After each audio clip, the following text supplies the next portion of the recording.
Hold down. Show him your hand now. My hands are up. This is my home. What's the reason for this? We got a tip about someone who doesn't belong in this neighborhood. You fit that description. I've lived here 6 years. I'm active duty. You're making a mistake. I don't care what you claim you are. Turn around for this. Don't reach for anything. The words cut through the quiet before the sun is fully up. Thane Reynolds freezes beside his truck, one hand already resting on the driver's door, the other slowly lifting into the air. The engine is still ticking from the short drive back from the gym. His breathing is steady, controlled, the same way it is after a long conditioning run.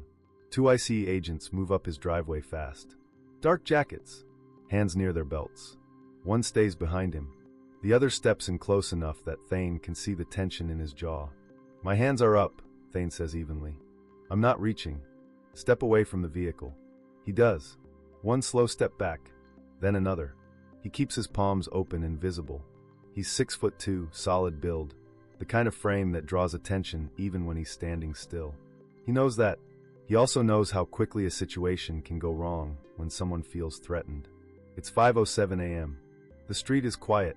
A few porch lights are still on. A dog barks once and then stops. I live here, he says. This is my house. We've received reports, the taller agent says. No details. Just that word. Reports. Thane nods once. Okay. What kind of reports? The agent doesn't answer. Do you have identification? It's in my back pocket, Thane replies. Right side. I'm going to move slow. Keep your hands where I can see them. They are. Across the street, a curtain shifts. Someone's watching. Another porch light flips on. 5 minutes earlier, none of this existed. 5 minutes earlier, Thane was finishing the same routine he's followed for years. He wakes up at 4:15 every morning without an alarm. Habit. 18 years in the Navy does that to you. He makes coffee, drinks half a cup, laces up his running shoes, and heads out before the neighborhood fully wakes. Some days it's a run. Some days it's strength work at a small gym a few miles away that opens early for first responders and shift workers. This morning was interval sprints and pull-ups. Nothing extreme. Just maintenance. He's not active duty deployed right now, but he still trains like he is. Discipline doesn't turn off. By 5 o'clock, he was heading home. Same route. Same turns. He backed into his driveway like he always does, so he can pull straight out later. He noticed a dark SUV roll past once, but didn't think much of it. Federal vehicles aren't unusual in this area. There are veterans up and down the block. Law enforcement too. He stepped out of the truck, closed the door, and that's when the SUV came back fast, stopping at an angle near the curb. Doors opened before the vehicle fully settled. Now they're standing in front of him. Turn around, the shorter agent says. For what reason? Thane asks. Not defiant. Just clear. Turn around. He turns. Slowly. Hands still up. He feels one of them move closer behind him. You match a description, the taller agent says. What description? Just stay still. Thane looks straight ahead at his garage door. He keeps his breathing even. Inhale through the nose. Out through the mouth. It's automatic. In high-stress environments, panic spreads fast.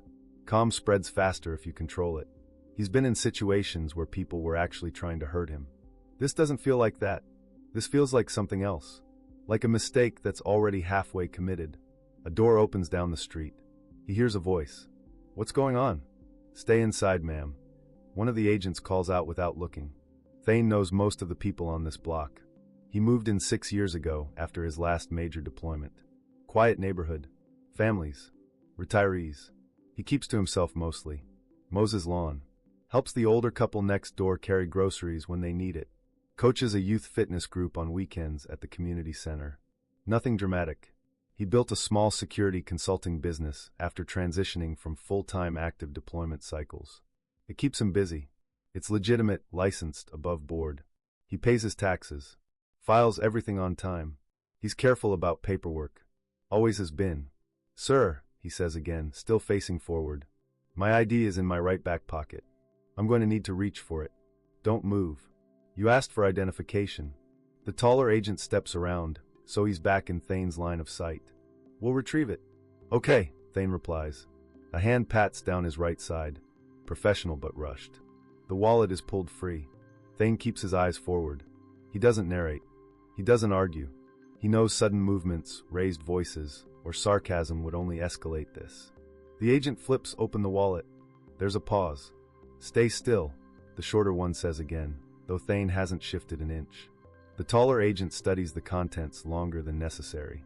"What branch?" he asks finally. "U.S. Navy," Thane answers. The agent looks up at him, then back down at the card, then back up again, like he's recalculating something.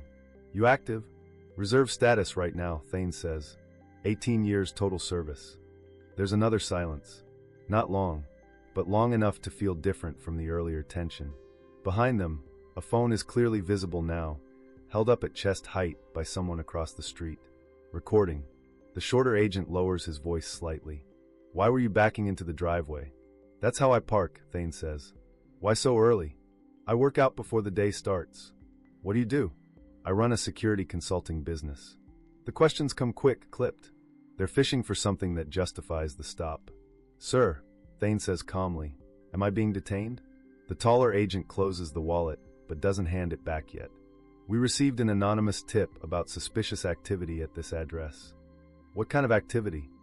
The agent hesitates. "Unspecified." "So someone called and said what? That I exist?" Neither agent answers that. The street is waking up now. A garage door opens 2 houses down. A car idles. People are watching but staying back. Nobody wants to step into the middle of a federal stop. Thane feels the weight of it. Not fear exactly. More like awareness. Awareness of how quickly a narrative can form when people only see part of a moment. A large black man in a hoodie at 5 a.m. being questioned by federal agents.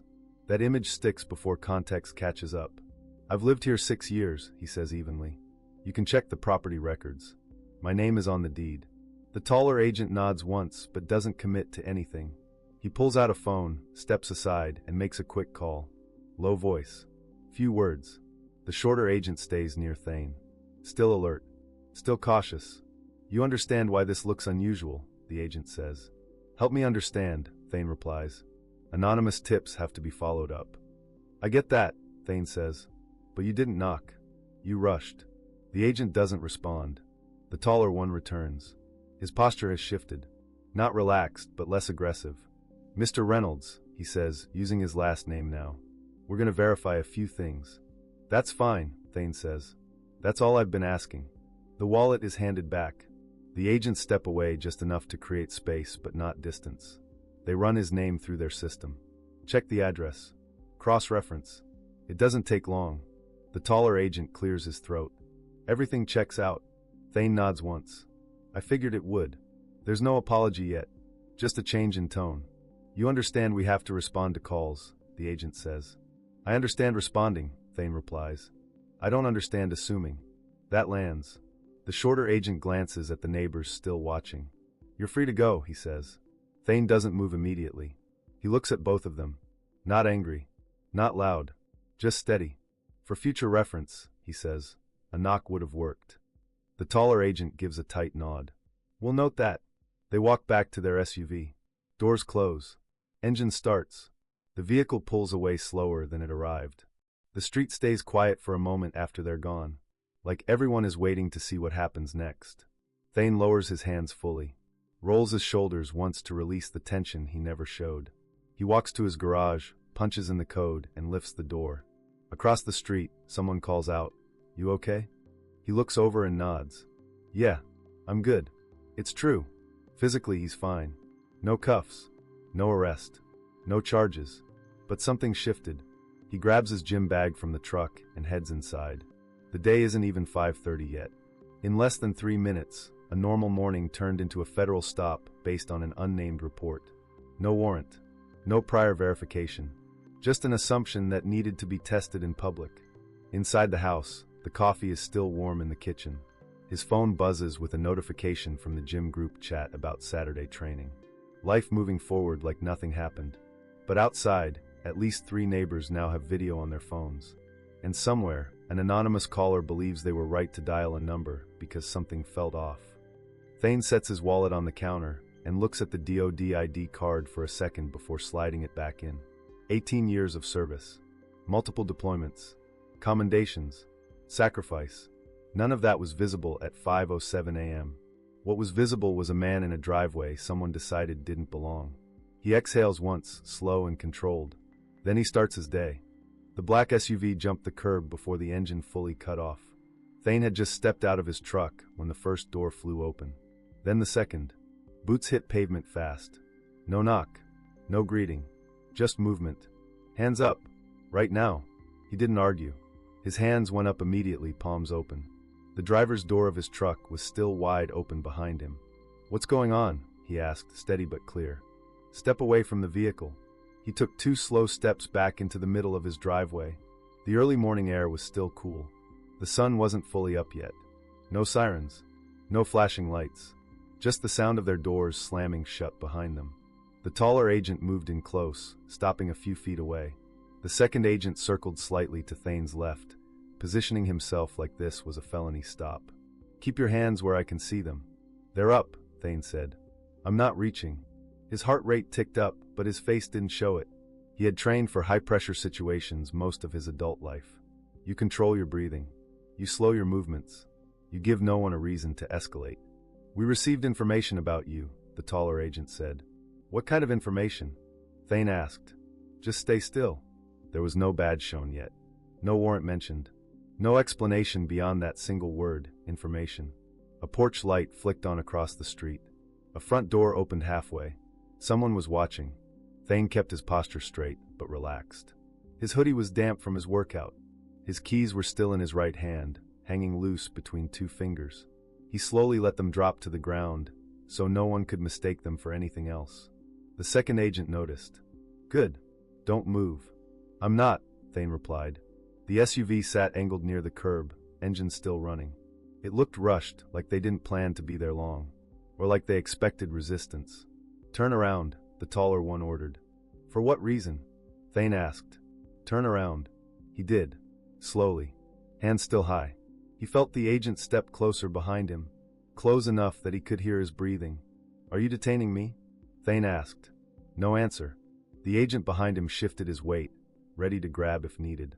The other stayed in front, eyes locked on Thane's face like he was waiting for the smallest wrong move. "This is my house," Thane said calmly. "You can check the address. Stay quiet." That was it. No name. No explanation. No warrant read. Just commands. Across the street, a phone was clearly raised now. Recording. The slam of those SUV doors still echoed in his head. 1 minute, he was pulling into his driveway after a workout. The next, he was standing with his hands up on his own property, surrounded, treated like a threat before anyone had asked a single real question. And the street was just starting to wake up. "We got reports about you." The taller agent says it like that explains everything. "What kind of reports?" Thane asks, still facing forward, hands raised. "Suspicious activity."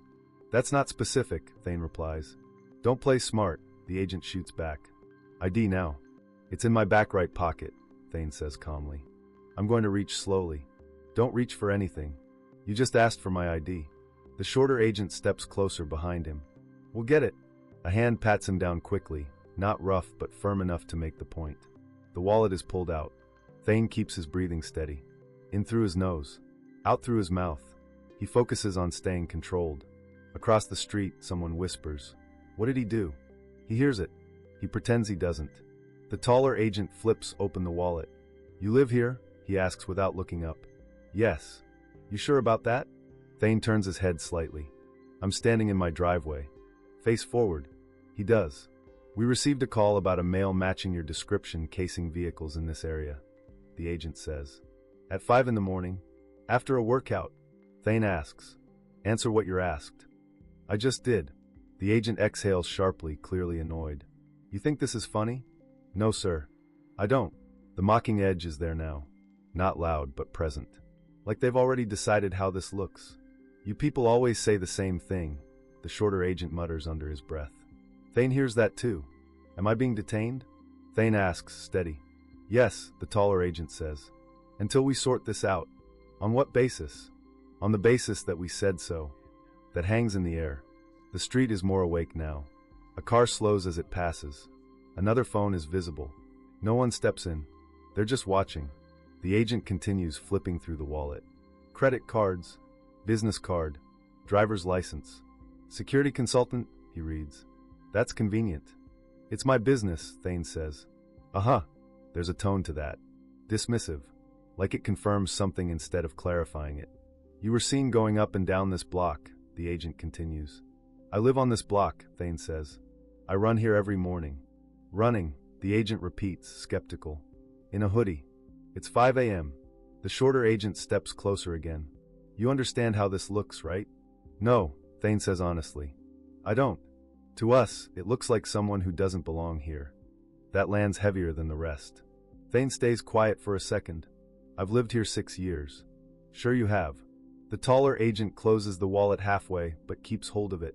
We're going to verify your information. Until then, you're detained. For how long? Thane asks. As long as it takes. No charges. No warrant. Just a decision already made. He stands there, hands still raised in his own driveway, while the accusation floats in the air. Not based on evidence, not based on facts, just on a report that hasn't been explained and a presence someone decided didn't fit. The man felt the weight of the street before he even finished speaking. Someone behind him whispered, "That's his place," but the words were quiet enough that they could have been meant for someone else. The officer stood close, hand resting near his belt, eyes moving from the man's face to the building behind him. Around them, people slowed their steps. 2 teenagers pulled out their phones first. Then another woman did the same, holding her phone up like she was checking something, but keeping the camera pointed forward. I told you, the man said, keeping his voice low but steady. This is my restaurant. My name is on the paperwork. The officer didn't answer right away. He looked at the keys in the man's hand, then at the document he was holding. The street felt quieter now, like people were listening even while pretending not to. Someone muttered, "Start recording," and a screen light glowed blue in someone else's palm. "Step back from the door," the officer said. His voice was firm, but not shouting. Still, it carried far enough for the people standing 20 feet away to hear. The man didn't move. "Why should I? I'm trying to go inside." A man across the road leaned against a parked car and started filming. A woman walking past slowed her pace and turned her head twice as if deciding whether to stay or leave. Within a minute, at least 6 phones were pointed toward the scene. Nobody spoke loudly anymore. People whispered to each other instead. "Is he in trouble?" someone asked. "I don't know. Looks like they're arguing about the building." The officer touched the radio on his shoulder like he was thinking about calling someone, but he didn't speak into it. The man held the keys tighter in his fingers. His hand was steady, but the muscle near his jaw tightened when he noticed how many people were watching. "I don't want problems," the man said. "Just let me open my door and show you the paperwork inside." The officer shook his head. "If this is your business, we'll verify it. Until then, stay where you are." A young man across the street said softly, "Man, this is going online tonight." Another replied, "Yeah, people are already recording." The man knew what that meant. One video could travel faster than he could explain himself. People would form opinions before hearing the full story. He took a slow breath, thinking about how strangers would pause the clip, rewind it, and decide who was right based on 10 seconds they saw. Behind him, the restaurant door stood locked, waiting for a key that was already in his hand. But the street was watching now, and the phones were still recording. The officer reached slowly for the man's wallet, his expression still guarded, but less sharp than before. "Let me see some identification," he said, like he was repeating a step he had done many times that day. The man didn't argue. He opened his back pocket and pulled out a worn leather wallet that looked like it had seen years of use. The street was still quiet except for the soft sound of phones recording. Someone coughed behind them, trying to break the tension but not drawing attention. Inside the wallet were a few cards, some folded receipts, and a driver's license that had a small scratch across the plastic surface. The man handed it over first. The officer studied the license, then looked back at the man's face, comparing the photo with the person standing in front of him. He didn't speak for a moment. Then he flipped the license slightly under the street light, checking the details again like he was making sure he hadn't missed something. After a short pause, the officer said, "Do you have any other identification?" The man nodded once. Back of the wallet. He reached in and pulled out a second card, heavier than the first, with a dark blue background and government markings. The officer's eyebrows moved slightly when he saw it. The man didn't say anything. He just held the card out. The officer took it and read the front line slowly. The words marked the man as affiliated with the Department of Defense. The street noise seemed to drop another level when the officer turned the card over and checked the back seal and number code. A woman standing near the corner whispered, "What is that card?" "I think it's military," another person answered. The officer's posture changed a little. Not suddenly, but enough that people watching could feel it. His shoulders loosened slightly, and he held the card with both hands now instead of one. "You work with the Department of Defense?" the officer asked. "Yes," the man said. "I have clearance for this building." The officer nodded slowly, like he was thinking about what to do next. He handed the card back with more care than before. The radio on his shoulder stayed silent. People were still recording, but some of the phones lowered just a little. The tension in the air did not disappear, but it shifted. The officer looked at the locked restaurant door again, then back at the man standing there holding his keys and wallet, waiting for what would happen next. The officer stood there for a moment longer, then reached toward his belt, but stopped before touching the handcuffs. The street was still quiet except for the low sound of people recording. Someone moved slightly closer, trying to hear what was being said. "Sir," the officer said, "I think there's been a misunderstanding." The man nodded but didn't speak. He watched the officer's next move carefully, the way someone does when they are not sure if a situation is truly over. The officer finally unclipped the cuffs from his belt. The metal clicked softly as he removed them and slipped them back into the pouch at his side. The sound felt louder than it should have been. "I received a call about a possible burglary," the officer said. "Anonymous tip. Said someone was trying to break into this building." The man exhaled slowly through his nose. "That tip wasn't verified before you came?" The officer shook his head. "Dispatch treated it as a possible emergency. We were told someone was forcing entry." The man looked at the ground for a second, then back at the officer. "So nobody checked whether the building belonged to me?" The officer didn't answer immediately. He ran his tongue lightly across his lower lip like he was choosing his words. "Right now," the officer said, "there's no evidence of a crime." A woman across the street lowered her phone slightly and whispered something to the man beside her. Another person typed quickly on their screen, probably sending a message. "I own this restaurant," the man said. "I was just trying to open the door and go inside. I have the keys. My name is on the business registration." "I understand," the officer said. "I should have asked more questions before escalating the situation." The man didn't push further. He had seen how these moments could turn if words were spoken too fast. "I'm going to make a note that the tip wasn't verified," the officer continued. "If anyone follows up, there will be a record showing there was no evidence supporting the report." The man nodded once. The street stayed quiet, but the phones were still recording. Some people began putting their devices back into their pockets, though a few kept filming. The officer stepped back slightly. "You can open your door now." The man walked forward, put the key into the lock, and the video started spreading before the man even finished locking the restaurant door. Someone had already uploaded the clip with a title that read, "Officer Stops Black Man Entering His Own Business." Within minutes, it was showing up on different pages. People were sharing it without watching the full recording. Comments began to appear almost immediately. Another case of harassment. Why didn't the officer check the documents first? He was just trying to open his business. But other voices pushed back just as fast. How do we know the story? Police respond to anonymous calls all the time. Wait for the full report before judging. The headline changed slightly as different pages reposted it. Some added words like tension and investigation. Others shortened it to something sharper that would catch attention faster. By evening, the video was already trending on several local feeds. People were debating in long comment threads. Some said the officer should have confirmed ownership before treating the man like a suspect.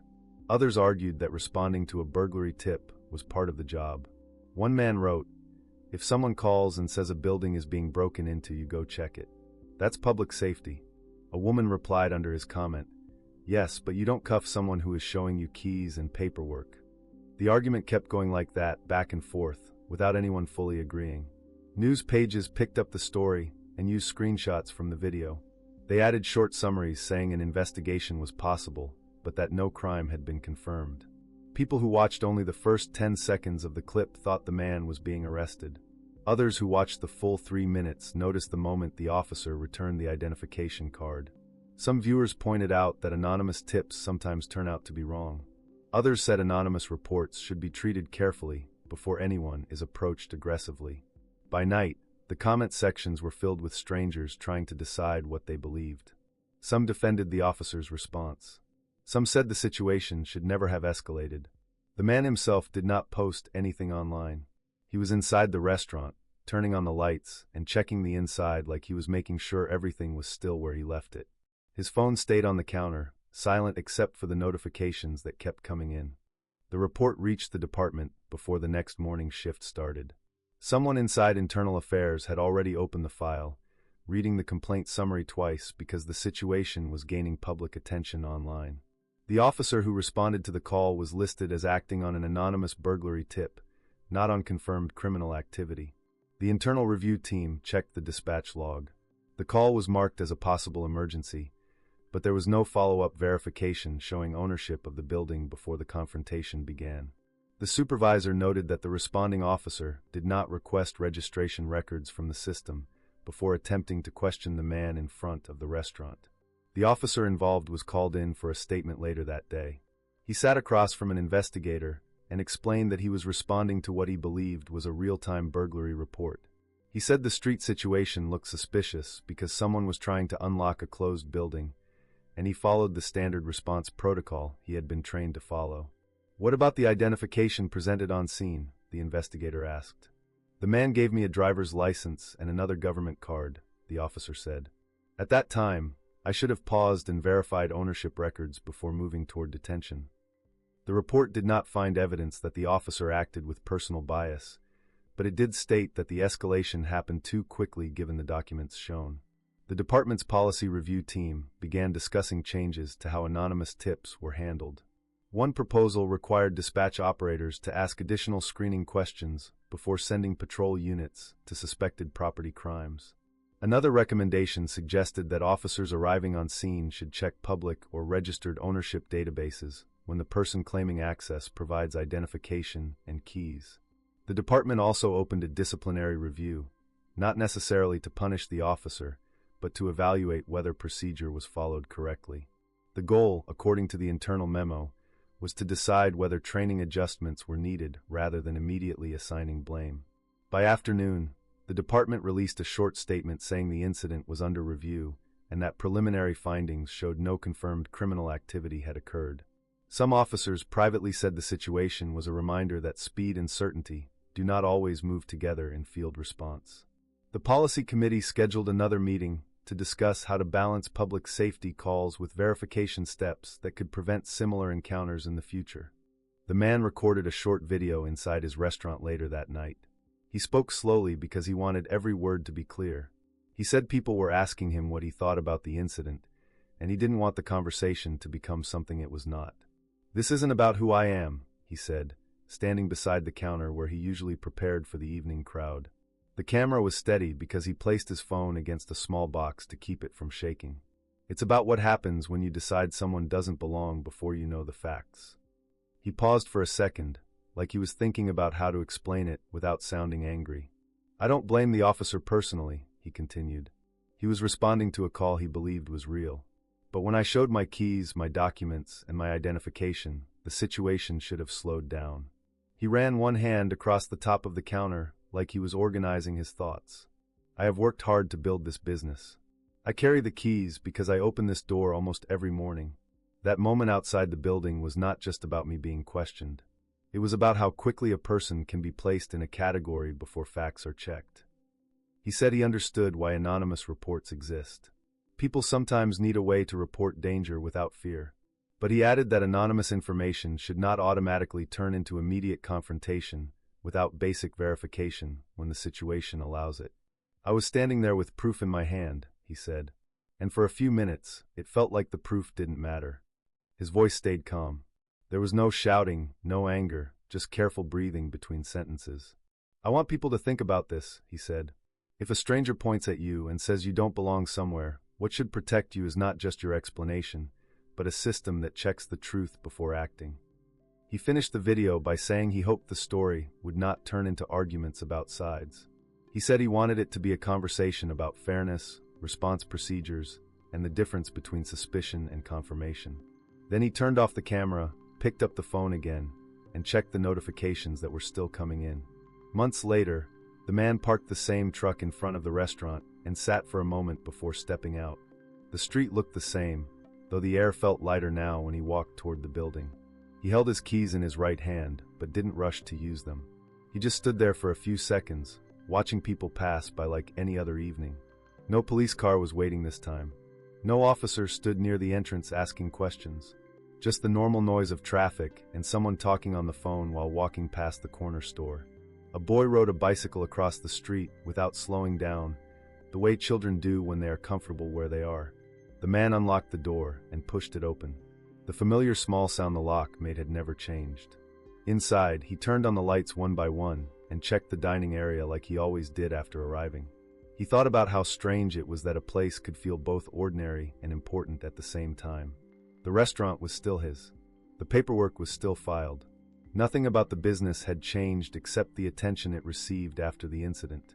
Sometimes people recognized him now when they came in to eat. Some mentioned the video quietly and asked if he was the man from the street.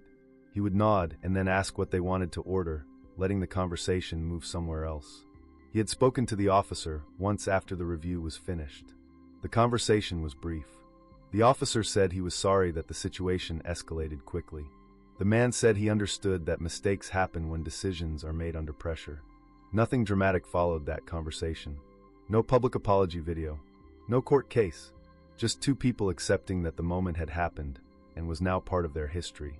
On that evening, the man stood outside the restaurant doorway for a while before closing it. He looked across the street the way he had done on the night the phones were recording. No one was filming now. No whispers. No raised hands. No cuffs waiting at a belt. Just a man holding his keys, opening his own door, and walking inside because the street knew he belonged there. Thank you for watching this video. Hit the subscribe button, like, and comment to get more videos that deserves justice.